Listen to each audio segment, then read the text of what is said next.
Bote mingi bandeko balandi ya télé Tchangu toza penza ne sengo mingi ya ko présenter bino émission ya lelo entretien ya lelo et ami pona bino Jean-Bertrand Ewanga, député national, président et à Front citoyen pour la République, secrétaire exécutif et alternance pour la République, plateforme et à rassemblement. Naye penza toko solo la, ma solo ya mboka actualité ezali dominé na discours, il y a bilan, il y a 17 ans, il y a pouvoir, il y a Joseph Kabila, toko décortiquer moi moke bilan naye moko oya salaki pe toko lobela Jean-Bertrand Ewanga ko pe sa position penza et à parti naye topé ya AR le lengeni bamonelaki bilan il y a 17 ans il y a pouvoir il y a Joseph Kabila toko lobela pe ba mesure de décrispation toyoki bango bana ko beta lolaka penza que décrispation fait ça la main accord à Saint-Sylvestre pe ba signaki yango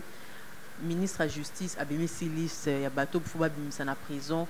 Est-ce que baza satisfait toté il faut basa la sousunini pour bango ba sepela tokolobela pe position à MONUSCO face à makambo nyonso ndenge MONUSCO malgré ba marche pe tokolobela yango azotala kaka se kotala boye et puis azosenga ba nouvelle discussion. Est-ce qu'il faut ba dialoguer sous lelo na Joseph Kabila to pe batika gouvernement ezali en place ba continuer pe ba organiser l'élection ndenge calendrier lobby toko solo la yango na mona mboka Jean-Bertrand Ewanga oazali invité na biso lelo yo. Quelle voie de sortie na crise ya RDC nde toko suki sa émission na biso na mona mboka président ya Front citoyen pour la République pe secrétaire exécutif ya alternance pour la République plateforme ya rassemblement. Honorable Jean-Bertrand Ewanga mbote votre maman to yambi yo to solo la en gros 17 ans jour pour jour Joseph Kabila avant d'Inangwende à président de la République. Bilan ni Koko Sala, en gros. Bon, il faut faire une analyse objective. Hein, ça, il faut, Joseph Kabila, d'abord, nous ne l'avons pas choisi. Il nous a été... pardon. Vous savez qu'on a qui était quand on va bomber Moselle, Laurent Désiré Kabila, Bissoto Ebaki, et Toyebike, et Azalaki fait moi en aïe. Batunaki biso ba congolais que babomi président toti anani non ezali la communauté internationale nde ba imposaki ye parce que bilongi mosusu pe ezalaki wana bango communauté internationale bazana plan na bango bato babomaki Lumumba ba communauté internationale wana c'est prouvé la Belgique est passée aux aveux bango bato ba plaçaki Mobutu pe communauté internationale. Il ne faut pas que ça et puis, Bango, la mort à Musée, la communauté internationale est aussi interpellée. Même si ils ont utilisé les mains congolaises. Et c'est eux, elles, qui a imposé Kabila. Dès que moi, a commis président. Mais il faut dire que le début, c'était bien.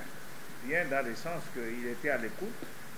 Et tous les Congolais, par amour, affection, le président et Lumbaki, ça y a un transfert d'amour envers eux. Pas parce que mais pour ça, il y a moi, Laurent Désiré Kabila, pour la première fois, ils sont président, ils sont dans la culture, même la coup d'État, Mobutu, ils sont bouté. Tout ça, il transfert, il y a douleur, paix, affection, et pas il y a Joseph Kabila. Mais au début, il a commencé, il y a eu encadrement à Yerodia, Bélé, ainsi de suite.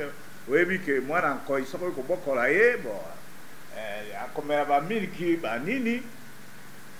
Mais après les élections en 2006, le fiasco commence. La déroute commence. C'est quelqu'un qui ne pouvait plus écouter. À côté d'un affairisme, le goût de richesse, de l'opulence, il y a un bon côté, Paradise Papers, Panama Papers, pillage de ressources naturelles et côté, corruption et colis, et même Matama, bâti monsieur le professeur Luzolo Bambi, Abimisi Polele, voleurs qui sont autour du président, c'est connu. Là, on est. Et il ne punit pas. Avec punir Bangote. 9 chantiers. Oh, Pasola Bissomato et 5 chantiers. Combien de temps 9 merci. Il y avait 5 chantiers: eau, électricité, éducation, santé, na misala. 0 sur 10. Babeti maboko muke na kisasa kopapula kaba mwanzera dakwa kala mubutu a construire ou bien babete batika yuko tia ba peinture ba nini avec des coûts exorbitants. À la fin, le résultat, ce sont des montagnes d'ordures. Solo Kinshasa est comme une solo salité. C'est ça le bilan des nombres. Donc un fiasco total. Le social exclu, l'enrichissement personnel et de la famille, ils sont devenus des milliardaires. Donc pour nous, c'est un gâchis. Le pays vraiment se rappellera douloureusement d'un passage de M. Joseph Kabila au sommet de l'État. Il peut se taper la poitrine, mais la fin de son règne, parce que ce qui compte pour nous, c'est le résultat. Les résultats, les tableaux, c'est rouge partout, du point de vue social, du point de vue santé, éducation, pas d'emploi, économie mabé, et puis sécurité au lobataire, on tue des Congolais comme des mouches. Voilà le bilan macabre du régime de M. Joseph Kabila, ancien président de la République, devenu illégal et illégitime, et qui se mettait au pouvoir parce qu'il garde les armes de la République. Voilà. Alors, Jean-Bertrand Iwanga, Joseph Kabila, Alobi, et Sengonaï Makasi, pour Badbando Lobake, RDC, Barokata, on a biteni, à réunifier Ango, pacificateur, à réunifier Mboka Mobimba, et puis Batikali Kokata Angote. Il y a solo. Les volonté n'a pas côté. Ça, c'est vraiment tricher avec l'histoire. Maman, la réunification et Mboka Nabiso, ezali la volonté du peuple congolais d'abord. Il y a été. Le peuple congolais, qui soit de l'Est, de l'Ouest, du Nord, du Sud, même du Centre, aime son pays un et indivisible. C'est ça. Vous avez vu, tant que vous avez na Goma, ba Kinois, ba Sali, ba marche. D'abord, le socle, c'est la mentalité congolaise. Papa Bo Moko, ça c'est Mobutu qui dit, École Bo Moko. Ça a réussi. Et là, on va même s'en dire, Papa Bo Moko. École Bo Moko, c'est constitutionnel. Ça a réussi. Un Congolais pouvait s'installer partout au Congo et c'est bon. Tribalisme, Ezaraki Makas, Mobutu du côté de l'armée, il y a un service de sécurité, mais toutes les provinces se retrouvaient. Mais à rebours, c'est-à-dire Makambo en désordre, tribalisme, Djongi, Soussou, Banini, tout ça. Mais quelle que soit la gesticulation, l'unité nationale est restée intacte. Vous pouvez aller à Rutshuru, Sikawa, demander aux villageois de Rutshuru. Au Lingolongwana Congo, il dira non. Vous allez maintenant na Ituri, la même réponse. Na Tchela, la même réponse. Na Kasumbalesa, la même réponse. Partout et ailleurs, Uvira, la même. Na Zongo, la même réponse. Donc il y a d'abord ce socle-là, il n'appartient pas à Montoya Robert Atolo, c'est lui. Et puis aussi, maman, c'est surtout la communauté internationale qui n'a pas voulu que Bafa la balkanisation et à Congo. Il y a des gens qui ont défendu qu'il faut laisser le Congo uni. Nous ne sommes pas comme Baka et Somalie, comme il y a Soudan, où vous avez des animosités, il y a des rois Rwanda, où vous avez les Tutsis, Nabaoutou, des ennemis mortels. Il n'y a pas ça au Congo. Ils sont en Angleterre. Les Tutsis qui sont congolais, ils sont sécurisés chez nous. La manipulation politique est des actes dérangés. Manipulation politique et actes dérangés, pour le Baka, ils ne sont pas des Congolais, tout ça, nous n'entrons pas dans ces choses-là. Mais nous avons plus de 450 ethnies, nous sommes en harmonie. Donc, Motoa Beta Tolo que je fais ça, c'est faux. Là, en tout cas, on a limité. On a unification, il y a Congo, l'unité du Congo, c'est d'abord les Congolais eux-mêmes. La volonté de les belligérer sous la pression de la communauté internationale qui ne voulait pas que le Congo soit balkanisé. Et c'est ce qui fait qu'il y ait. Parce que Mindere, pendant qu'il y ait 4 plus 1, vice-président Jean-Pierre Mbamba, ce pays, Jean-Pierre Bemba. C'est parce que porta qui est dévolu, Louis Michel a salaki. Louis Michel a fait le service après-vente. Il y a ça là partout, là-bas, chef de gouvernement, roi, reine à travers le monde pour plaider le cas du jeune président pour Bandi Maye.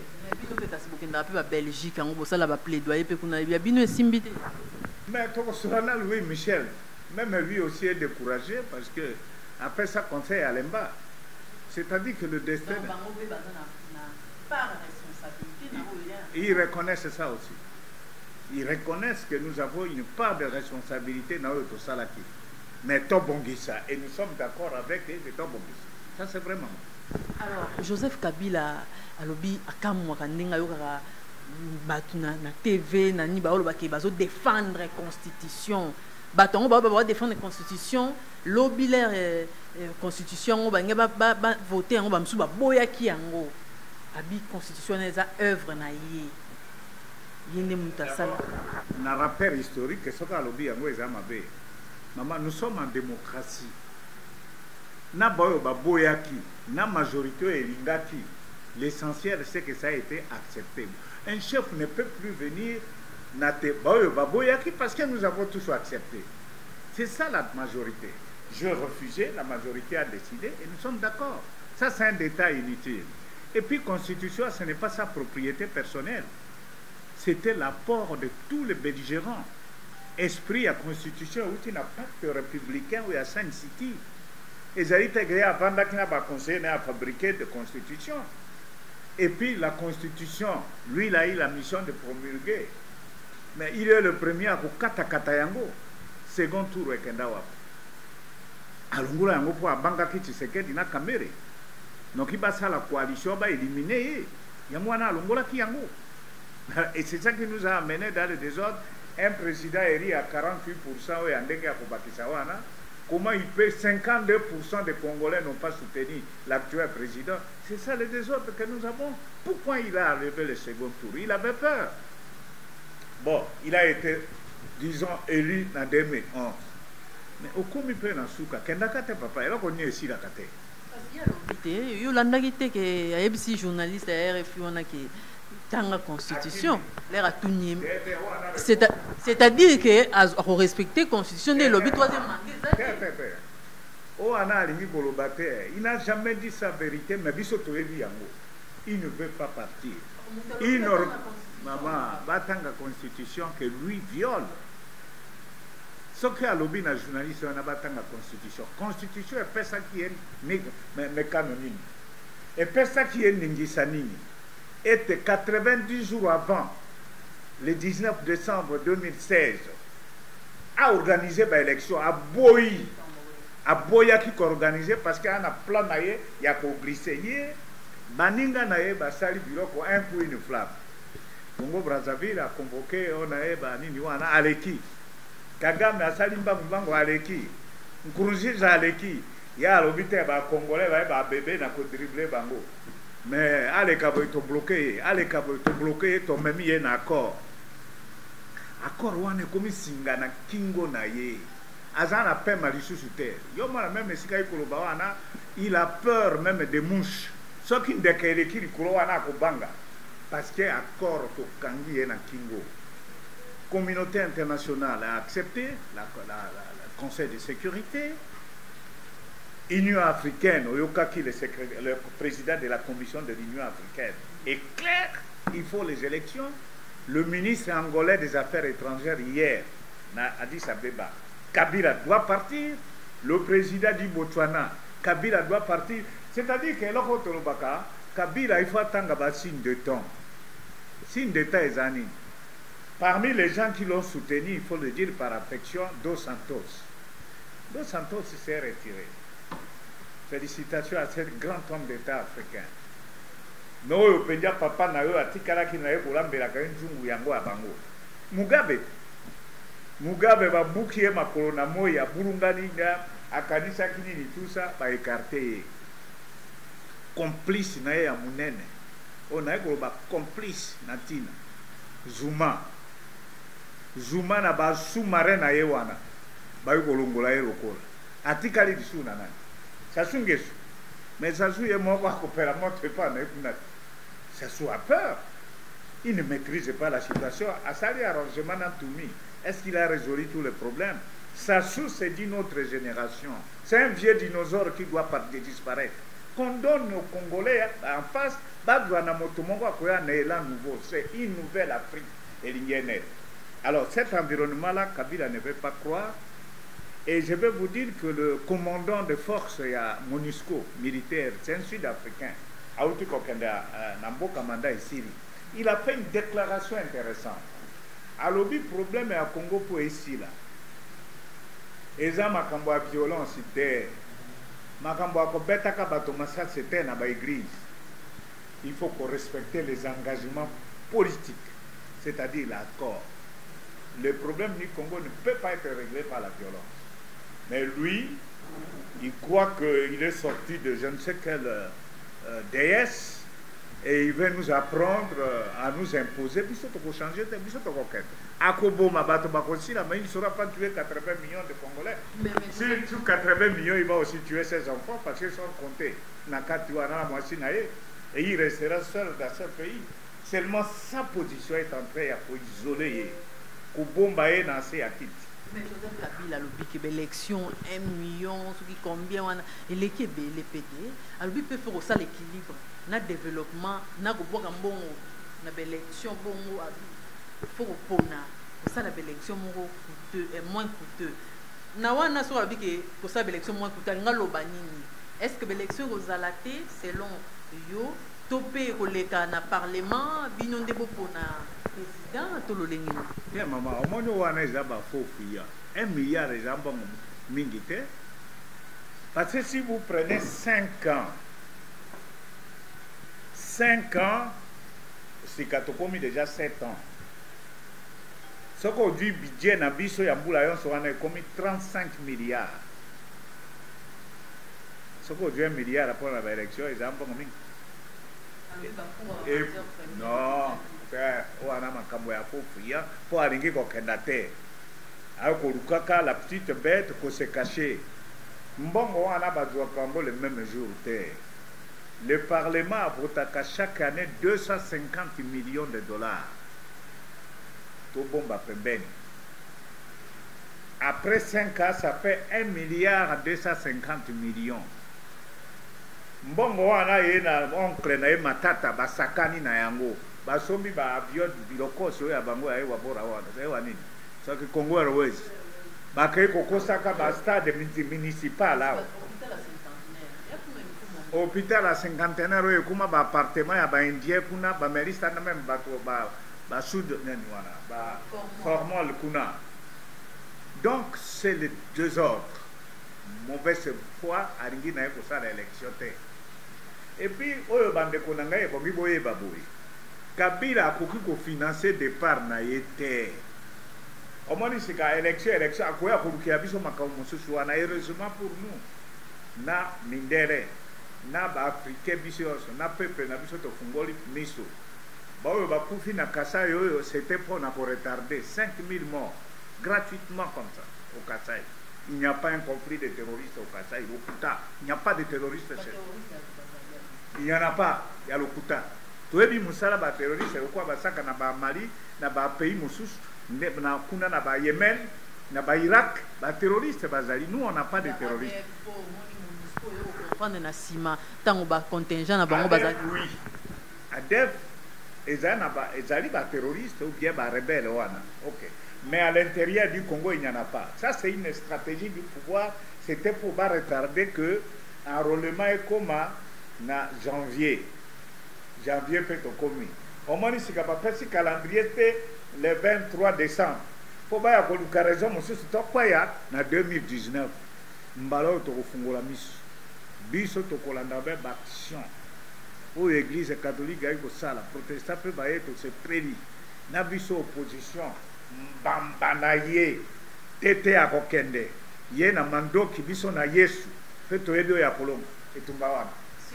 Ndenge Joseph Kabila lobby na to sa be élection mbongwe belé makasi. Nato bongisa mboka développement.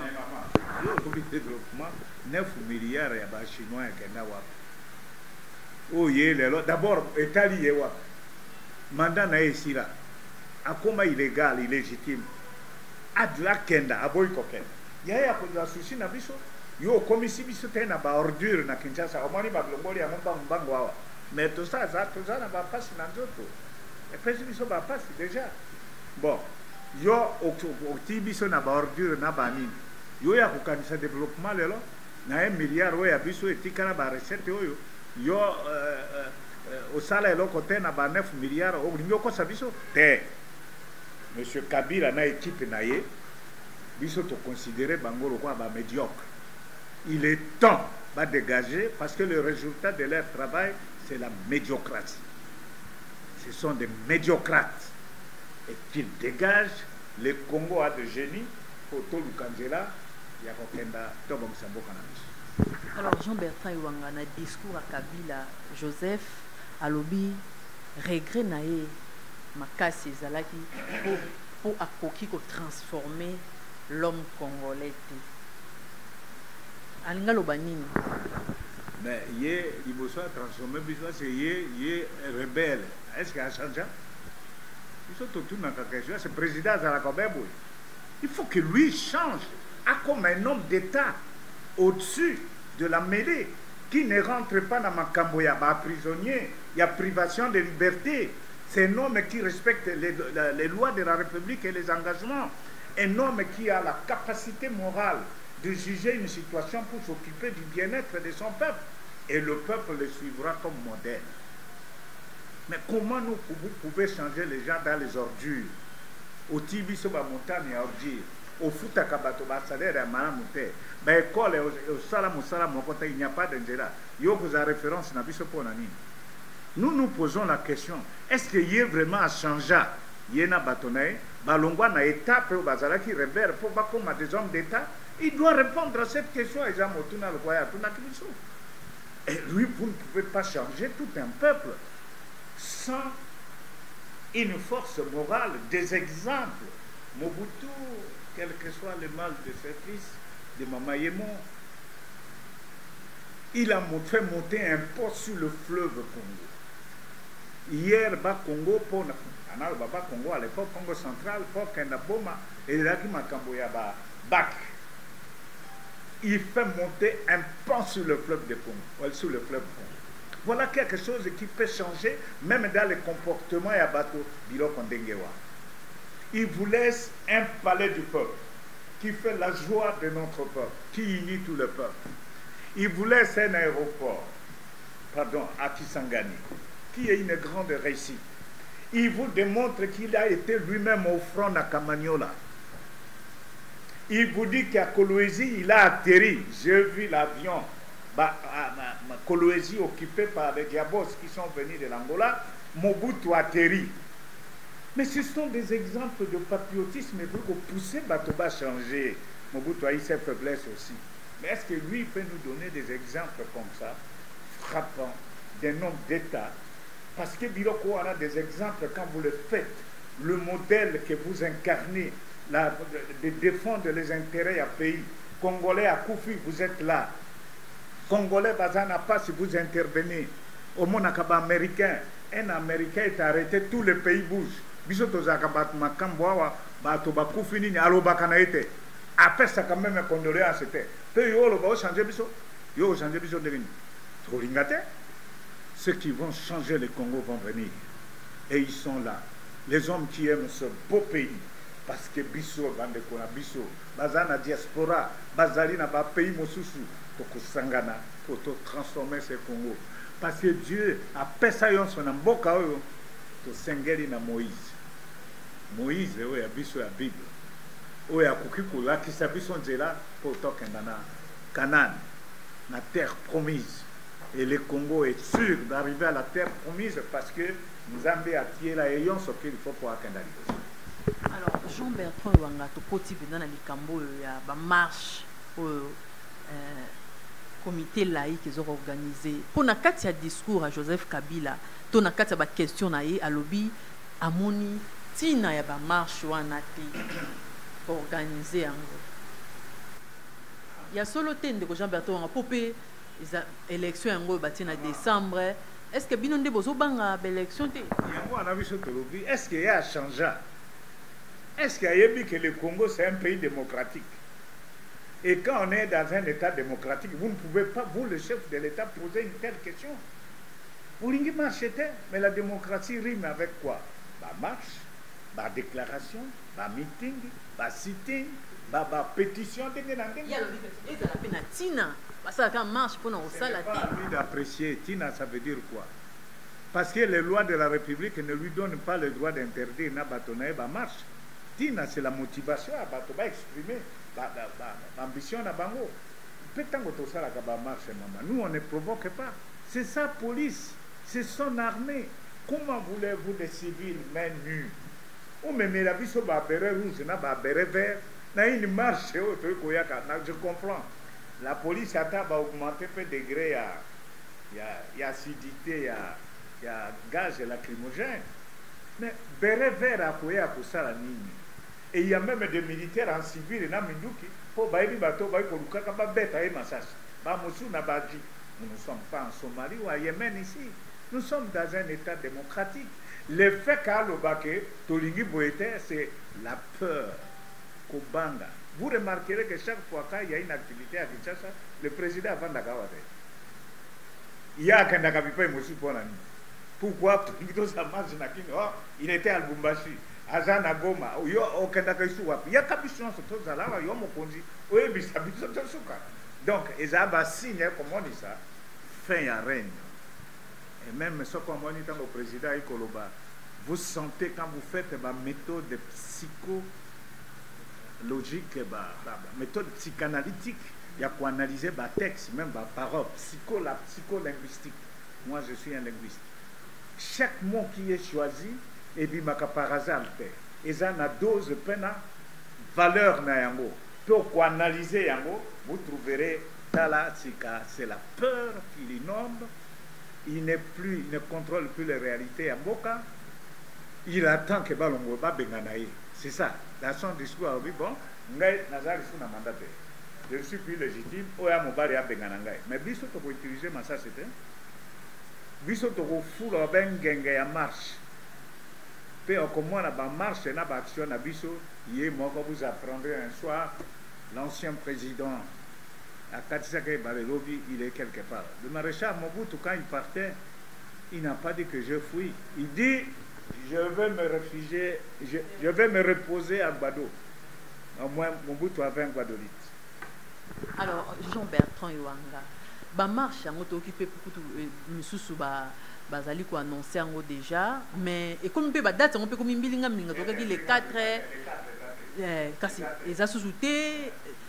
Mais ma marche quand même ezali en prévision ezakoya. Est-ce qu'il faut continuer na ba marche ya modèle tango yebi ke bazoli ko boma batu même basango même to monaki aspirante wana kitambo nzoto kutu ebungi na mort.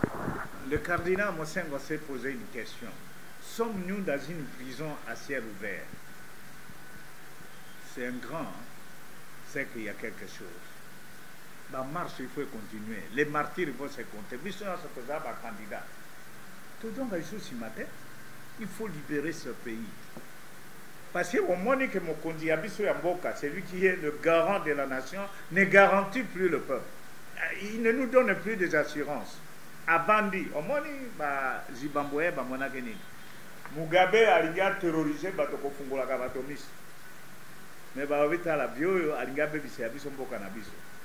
Tango Moka Mugabe, surtout qui a accueilli Mama Grace Mugabe, a commandé un conteneur à Biloka Noël na Taïwan.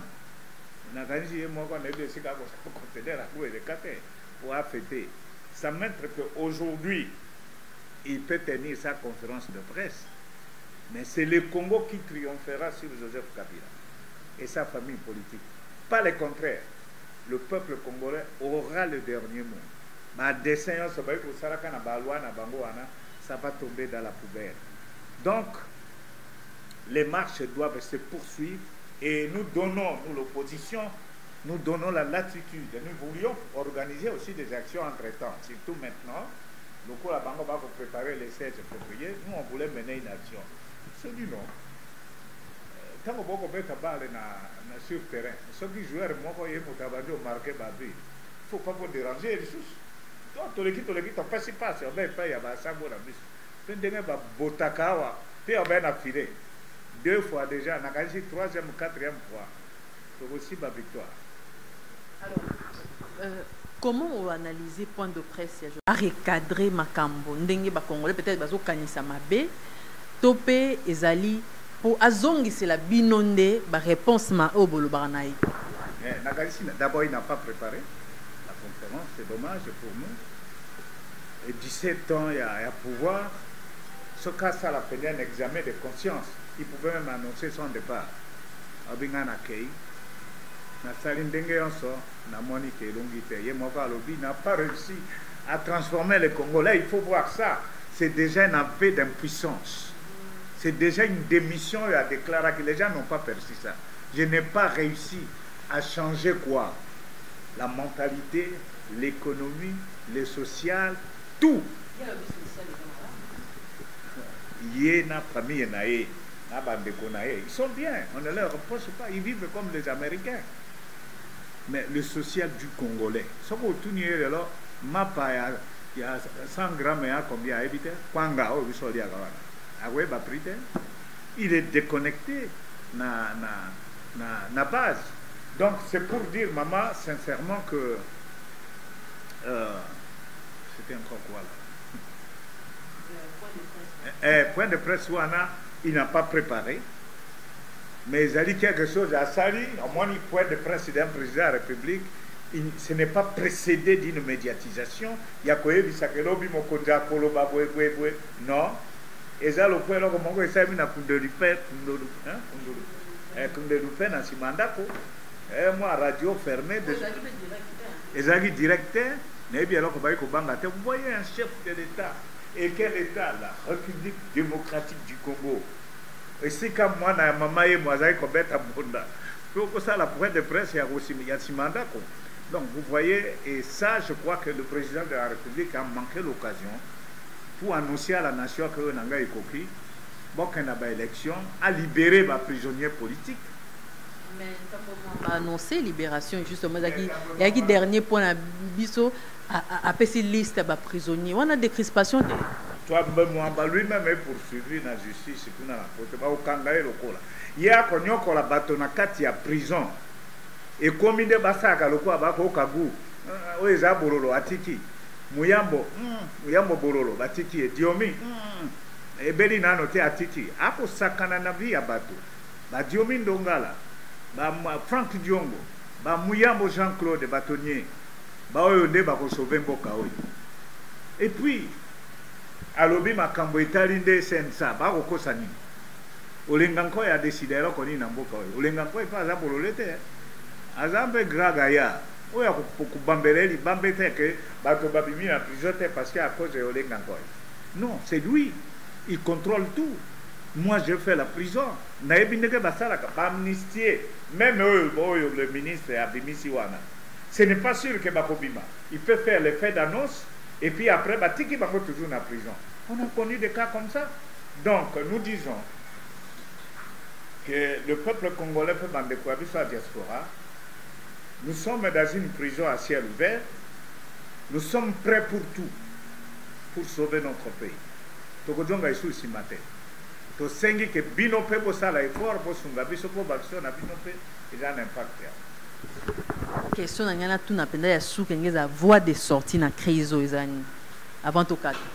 Voie de sortie, j'ai toujours dit que Kabila azawana solution peu problème. Et c'est comment on a eu koloba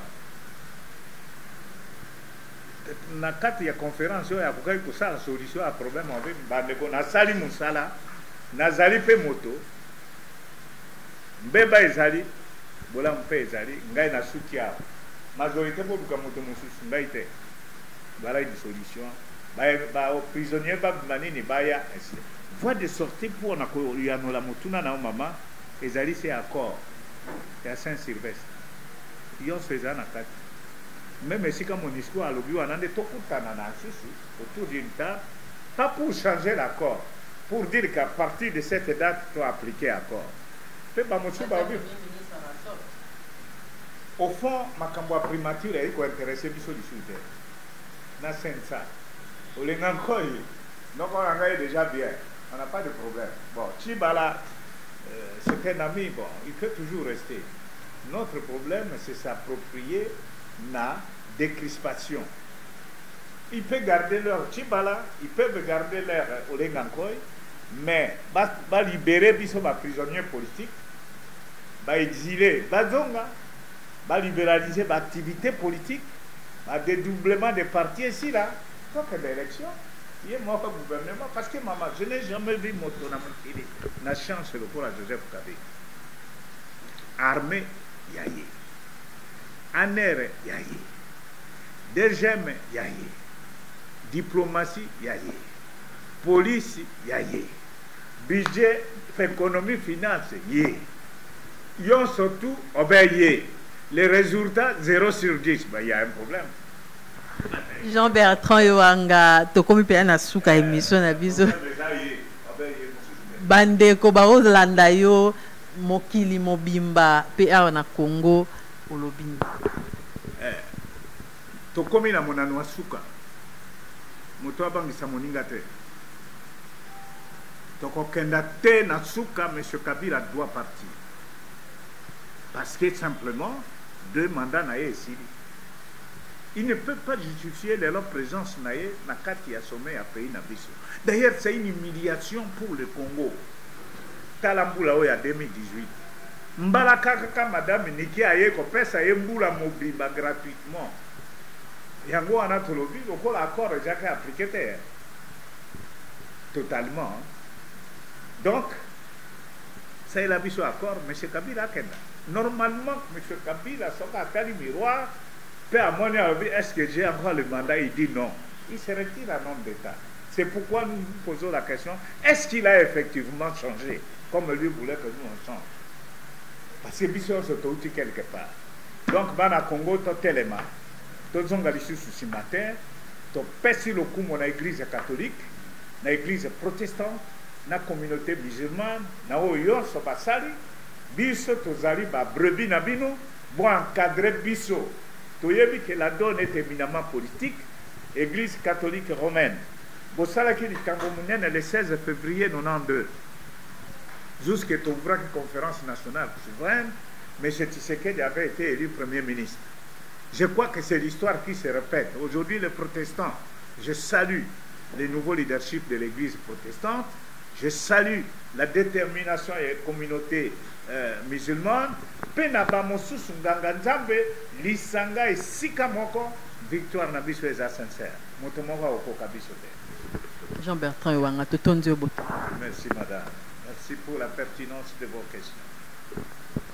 Voilà, tokomi na suka émission na biso entretien lelo et yambaki pona bino moto asikate Jean-Bertrand Yoanga azali président ya Front Citoyen pour la République et secrétaire exécutif ya Alternance pour la République plateforme moko na kati ya rassemblement na ye penza to décortiquer 17 ans il y a pouvoir à Joseph Kabila bilan oye moko asali na oyo président il y a Front Citoyen pour la République a sali pe a commenté yango to solo lipe makambo etali décrispation kombo ba liste oyo ntammo mbatangi ba kombo bat barobima mikolo koya est-ce que ya solo barobima Jean-Bertrand Yoanga penza zana na ba doute sur propagande wana oya bengi po ayebina nute po ba sala déjà bongo bato ba administia bango ba bima teti lelo ba vana na prison mosusu to lobeli ba marche il faut que continuer marche toté Jean-Bertrand Yoanga lobi a solo monano komi na suka marche il faut continuer